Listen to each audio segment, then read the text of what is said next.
E aí, galera, nessa etapa aqui, a gente vai tratar especificamente da construção de um rosto. Ele vai aparecer aqui na tela, é um rosto que eu achei bem maneiro, assim, e eu gosto dessas referências que trazem alguns detalhes que me chamam a atenção, como uma passagem de cor mais suave, um brilho que me chama a atenção ali, aí na hora de reproduzir eu falo, isso aqui vai ficar da hora pra caraca. Então eu acho que escolher a referência também parte do princípio de você ver alguma coisa que te estimule a desenhar, que te instigue ali, que te dê uma cutucada ali, tipo, caraca, velho, eu vou fazer esse olho aqui porque esse reflexo aqui desse olho tá maneiro e quero reproduzir isso, e aí você vai extrair algum tipo de aprendizado ali, mesmo desenhando um olho, desenhando em qualquer tipo de linguagem.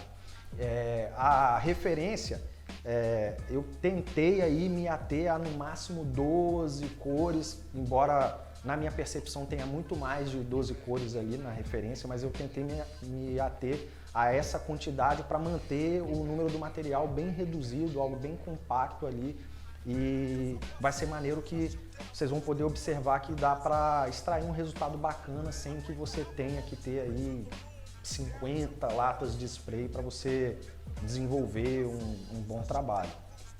Embora eu também reproduza rostos, né? O carro-chefe do meu trabalho é o realismo, eu também faço alguns cartoons, algumas ilustrações, mas é maneiro você ter alguma coisa para dizer através do seu trabalho, eu acho isso muito importante. Por mais que você ali faça uma reprodução de algum tipo de imagem, mas eu parto muito do princípio que a escolha da imagem já diz muito sobre o artista.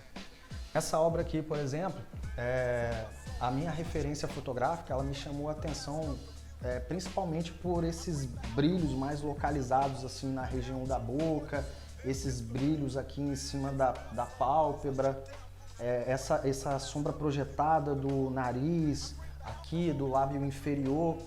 Foram detalhes que me chamaram a atenção, o volume da testa, assim, e claro que eu usei da minha licença poética, eu me apropriei dessa imagem, fiz algumas alterações na paleta de cores, né, saturei um pouco mais a imagem e coloquei ela dentro de um contexto. O cabelo original não é esse, então eu meio que inventei para colocar num determinado contexto. Eu estou só mostrando essa imagem para vocês perceberem que com a ferramenta spray é possível você criar uma imagem com um certo nível de realismo sem necessariamente perder o controle da ferramenta. Tem uma série de processos que eu vou estar explicando mais para frente.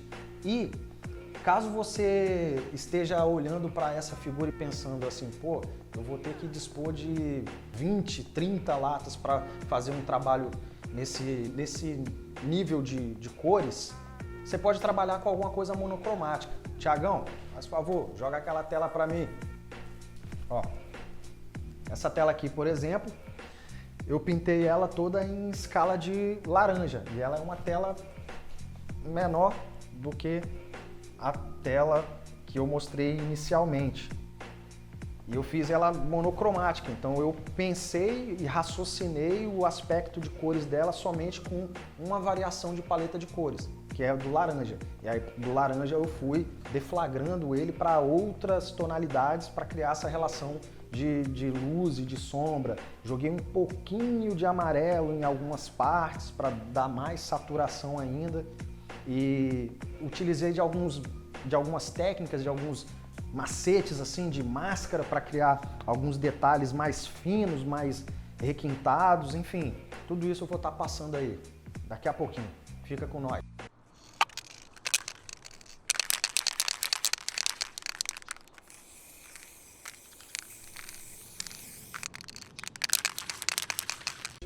Primeiro de tudo é o esboço. Velho, o esboço é a parte mais importante do trabalho. O esboço E é justamente pelo esboço que a gente vai começar aqui agora. Bom, todos aqueles conceitos que a gente visualizou nos exercícios anteriores, a gente vai aplicar aqui. a distância do spray para a superfície, né, as possibilidades que o spray pode oferecer conforme você movimenta a sua mão em determinados ângulos e a escolha de uma boa referência. Cara, escolha uma referência que seja maneira, que seja interessante, de sua preferência. Não se prendam à imagem que eu vou estar fazendo, nem muito menos a paleta de cor que eu vou estar utilizando. É só um exercício, só uma experimentação. Me ative a 12 cores aqui, a quantidade de cores que vem numa caixinha de lápis de cor. E essas paletas aí, elas são referentes ao spray que eu estou utilizando. E dentro dessa paleta tem a paleta que eu estou utilizando desde o começo aí dessas videoaulas. Eu particularmente gosto de iniciar o meu esboço com a cor mais escura que eu tenho. E geralmente com a cor mais escura que já está na paleta do que eu vou desenhar. Então nesse caso aqui eu vou utilizar esse marrom bem escurão para dar início ao traçado do esboço. Então, vamos começar esse esboço aí? Demorou! Dá aquela velha balançada na lata, né? Saconé. Balança, balança, balança. Dá uma espirrada.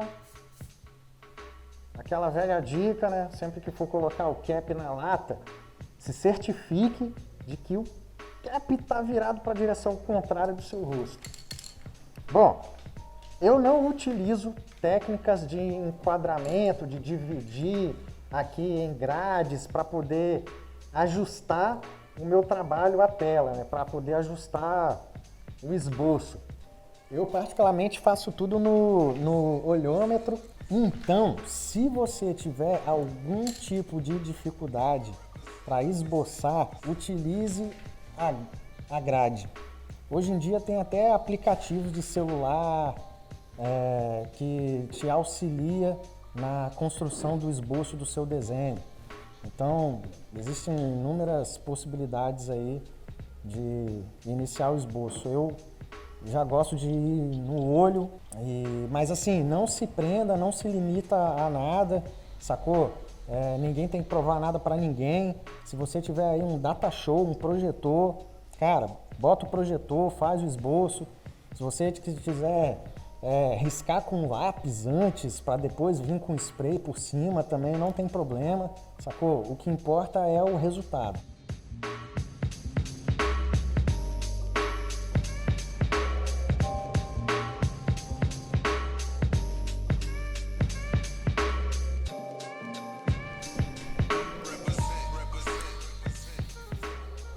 Uma coisa que eu já gosto de ir fazendo no processo utilizar a cor da minha superfície para trabalhar em conjunto com a cor que eu estou utilizando para fazer o esboço.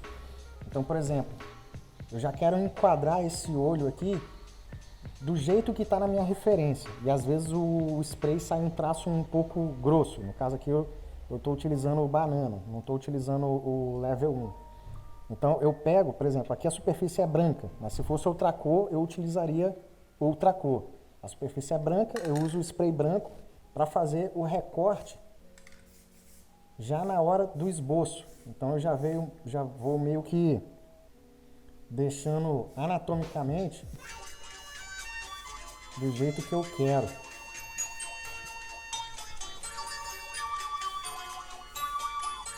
A parte do esboço é a parte mais importante do trabalho. Então assim, a anatomia já está do jeito que eu quero. Esse papo de, tô esboçando aqui, se eu errar na hora da pintura eu conserto, geralmente dá ruim.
sei se vocês percebam aí que é um vai e vem do caramba, assim, né? Eu vou, risco, volto com uma cor branca e vai indo, vai indo e vai indo.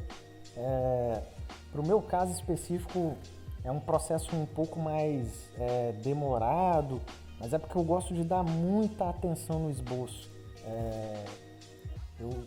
Pelo menos nesse processo do realismo, eu gosto de considerar o esboço já como a obra em si. Se eu finalizar o esboço, olhar para ele e dizer, tá pronto?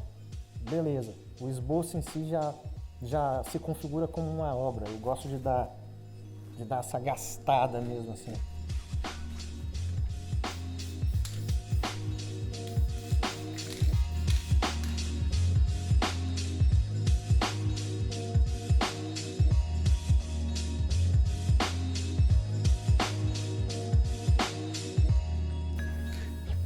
E aí, para me conseguir esse jogo de luzes e sombras já aqui no esboço, como mencionei lá nos primeiros exercícios, distância do meu material para a superfície.